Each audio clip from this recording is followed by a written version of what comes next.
নমস্কার বন্ধুরা, আশা করি আপনারা সবাই ভালো আছেন। আমরা সবাই ভালো আছি। তো বন্ধুরা, দেখতেই পাচ্ছেন এখানে নিয়েছি একটা কাতল মাছ।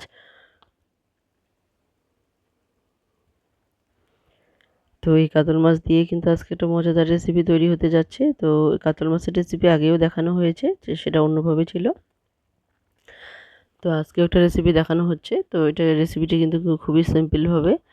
তো খুবই সিম্পল হলেও কিন্তু এটা খুবই সুস্বাদু হয়েছিল। তো অবশ্যই বলবো স্কিপ না করে সঙ্গে থেকে পুরো ভিডিওটা দেখবেন।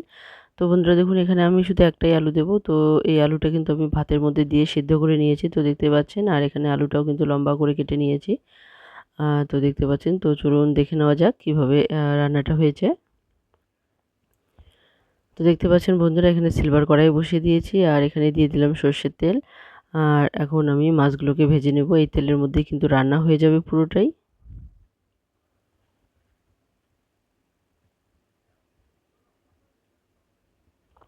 তো দেখতে পাচ্ছেন বন্ধুরা, প্রথমে আমি মাছের মেথিটা দিয়ে দিলাম। তো মাছের মেথিটা যেহেতু একটু বড়, তো যার জন্য একটু আগে দিলে পরে এই মাছের মেথিটা কিন্তু খুব সুন্দরভাবে তেল টেনে নেবে, আর খুব সুন্দরভাবে কিন্তু মাছের মেথিটা ভাজা হয়ে যাবে। এরপরে দিলাম লেজাটা, তারপর বাকি পিসগুলো কিন্তু আমি দিয়ে উল্টে পাল্টে ভেজে নেব খুব সুন্দরভাবে। তো এই তেলের মধ্যে কিন্তু সমস্ত মাছগুলোকে আমি একসঙ্গে দিয়ে দেবো। তো দেখতে পাচ্ছেন যে কয়েকটা পিস, সমস্ত পিসগুলো কিন্তু আমি দিয়ে দিয়েছি। তো একসঙ্গে কিন্তু মাছগুলো ভাজা হয়ে গেছে, দেখতে পাচ্ছেন। তো এখানে আমি মশলা রেডি করব। তো দেখতে পাচ্ছেন এখানে মশলা আমি প্রায় 1 চামচের একটুখানি বেশি হবে। আর এখানে হালকা একটু হলুদ দিয়ে দিলাম। আর দেখতে পাচ্ছেন এখানে হাফ চামচেরও কম একটু কাশ্মীরি লঙ্কা গুঁড়ো। আর এখন দিয়ে দিলাম এখানে ধনিয়া গুঁড়ো। এরপর দিয়ে দিলাম জিরে গুঁড়ো। তো দেখতে পাচ্ছেন যেরকমভাবে আমি সবসময় জলে গুলে নিই, তো ঠিক সেইভাবেই জলে গুলে নিলাম। তো এর আগে রান্না হয়েছিল, সেখানে কিন্তু ধনে গুঁড়োটা দেওয়া হয়নি। তো এখানে একটা ধনে গুঁড়ো দেওয়াতে কিন্তু এর একটা আলাদাই স্বাদ একটু বেড়ে গেছে। তো অবশ্যই বলবো বন্ধুরা, এই মশলাগুলো দিয়ে যদি রান্না করা যায় তাহলে কিন্তু এই স্বাদ অনেকটাই বেড়ে যায়। তো অবশ্যই বলবো এই 4টে মশলা দিয়ে একবার রান্না করে দেখুন, এটা কিন্তু খেতে খুবই সুস্বাদু হয়। তো বন্ধুরা দেখুন, এখানে কয়েকটা কাঁচা লঙ্কা দিয়েছি, আর দিয়ে দিয়েছি সামান্য পরিমাণ কালো জিরে। আর এখানে যে সেদ্ধ করা আলুগুলো আছে, সেই আলুগুলোকে কিন্তু প্রথমে আমি একটুখানি ভেজে নেব। তো দেখতে পাচ্ছেন বন্ধুরা, খুব সহজেই কিন্তু এটা একটা ভালো একটা রেসিপি তৈরি হয়ে যাচ্ছে। মানে কোনো ঝামেলা ছাড়াই কিন্তু ঝটপট কিন্তু এই রেসিপিটা তৈরি হয়ে যায়। তো অবশ্যই বলব বন্ধুরা, আপনারা তো অনেকভাবে রান্না করেন। তো এভাবে যদি একবার রান্না করে দেখেন, অবশ্যই খেতে ভালো লাগবে। তো মাঝে, মাঝে এভাবেও রান্না করে খেতে আমার ভালো লাগে। তো দেখুন এখানে কিন্তু আ আলুগুলো আমার যেহেতু সেদ্ধ করা, তো এটা কিন্তু বেশি সময় লাগবে না ভাজতে।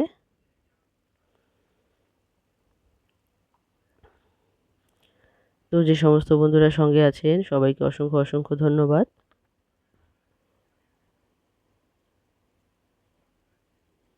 তো দেখতে পেলেন বন্ধুরা, আমি কিন্তু এখানে স্বাদ মতো লবণ দিয়ে দিয়েছি। মানে যতটা আমি গ্রেভি রাখবো, সেই আন্দাজ মতো কিন্তু লবণ এখানে আমি দিয়ে দিয়েছি। তো এখন আমার মশলাটা তো রেডি করাই আছে। এই আলুগুলোকে একটুখানি উল্টে পাল্টে ভালো করে ভেজে নিয়ে আমি কিন্তু মশলাগুলো এখানে দিয়ে দেবো। তো দেখতে পাচ্ছেন মশলাগুলো কিন্তু আমি এখানে দিয়ে দিলাম। এখানে কিন্তু আর এক্সট্রা কোনো জল দেব না। তো দেখতে পাচ্ছেন সমস্ত মশলাটাই কিন্তু পড়ে গেছে। যার জন্য এখানে এক্সট্রা করে জল দেওয়ার কোনো প্রয়োজন নেই। আর আলুটাও যেহেতু সেদ্ধ, তো এই মানে যে মশলার জল আছে, সেই জলের মধ্যে কিন্তু কষানোটা খুব সুন্দরভাবে হয়ে যাবে। তো অবশ্যই একবার এভাবে ট্রাই করে দেখবেন। আশা করি আপনাদের রেসিপিটা খুবই ভালো হবে, আর খেতেও ভালো লাগবে। তো বন্ধুরা দেখতে পাচ্ছেন এখানে মশলাটা কিন্তু ভাজা হয়েই গেছে।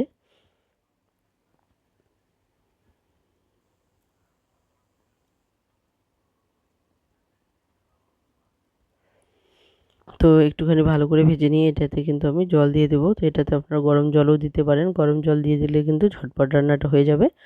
তো যে সমস্ত বন্ধুরা সঙ্গে আছেন আর যারা নতুন দেখছেন, যারা এখনও সাবস্ক্রাইব করেননি, তাদেরকেও বলবো অবশ্যই, অবশ্যই সাবস্ক্রাইব করে বন্ধু হয়ে সঙ্গে থাকুন। আর লাইক, কমেন্ট, শেয়ার করতে ভুলবেন না। আর পুরনো এবং নতুন বন্ধুদেরকে অসংখ্য, অসংখ্য ধন্যবাদ পাশে থাকার জন্য। তো বন্ধুরা দেখুন, এখানে কিন্তু আমি 2 বাটি পরিমাণ জল দিয়ে দেবো। তো বন্ধুরা দেখতে পাচ্ছেন, তো আপনারা যতটা গ্রেভি বা ঝোল রাখতে চান রাখতে পারেন, কোনো অসুবিধা নেই। এটা কিন্তু খেতে খুবই ভালো লাগে। তো দেখুন এখানে আমি 2 বাটি পরিমাণ মানে ঝোলের জল দিয়ে দিয়েছি। এখন এটাকে ভালোভাবে জাল করে নেব। জলটা ফুটে উঠলে কিন্তু আমি মাছগুলো ছেড়ে দেব। তো দেখতে পাচ্ছেন আমার রান্নাটা কিন্তু প্রায় হয়ে এসেছে। তো ঝোলের যে জলটা সেটাও কিন্তু ফুটে উঠেছে, তো দেখতেই পাচ্ছেন। তো আলুগুলো তো আগে থেকে সিদ্ধ করাই আছে, তো এটা কিন্তু ঝটপট হয়ে যায়। তো অবশ্যই একবার এভাবে ট্রাই করে দেখবেন, রান্নাটাও খুবই সুস্বাদু হয়। আবার রান্নাটা মানে হয়েও যায় তাড়াতাড়ি। তো দেখুন এখানে কিন্তু এক এক করে সমস্ত মাছগুলো দিয়ে আমি ডুবিয়ে দেব। যেহেতু এখানে ঝোলের জল আমি বেশি দেইনি, তো এটাকে কিন্তু ভালোভাবে মাছগুলোকে একটু ডুবিয়ে দিতে হবে। তাহলে কিন্তু মাছটাকে 2 মিনিটের মতো জাল করে নিলেই মাছটা বেশ খেতে সুস্বাদু হবে। তো যে সমস্ত বন্ধুরা এখনও সঙ্গে আছেন সবাইকে অসংখ্য অসংখ্য ধন্যবাদ। পুরনো বন্ধু এবং নতুন বন্ধু যারা আছেন সবাইকে অসংখ্য ধন্যবাদ। এভাবে পাশে থেকে সহযোগিতা করবেন আর আমিও চেষ্টা করব। তো দুদিন ধরে আমার একটু অসুবিধা থাকার জন্য আমি কিন্তু সবার কাছে ঠিকঠাক পৌঁছতে পারছি না, কিন্তু আমার এই সমস্যাটা পার হয়ে গেলেই কিন্তু আমি আপনাদের কাছে আবার ঠিক সময় মতোই পৌঁছে যেতে পারবো। তো দেখতে পাচ্ছেন বন্ধুরা এখানে কিন্তু ঝোলের যে জলটা সেটা কিন্তু অনেকটাই জাল হয়ে গেছে। 2 মিনিটের মতো এখন আমি নামিয়ে নেব। তো বন্ধুরা দেখুন এখানে আমি নামিয়ে নিয়েছি। তো আমার এই রেসিপিটা আপনাদের কেমন লাগলো অবশ্যই কমেন্টে জানাতে ভুলবেন না। তো বন্ধুরা দেখুন এটা দেখতে কিন্তু খুবই সুস্বাদু হয়েছে, লোভনীয় হয়েছে আর এটা খেতেও কিন্তু খুবই মজার হয়েছে। অবশ্যই বলবো একবার অবশ্যই ট্রাই করে দেখবেন। আশা করি আপনাদের খেতে ভালোই লাগবে।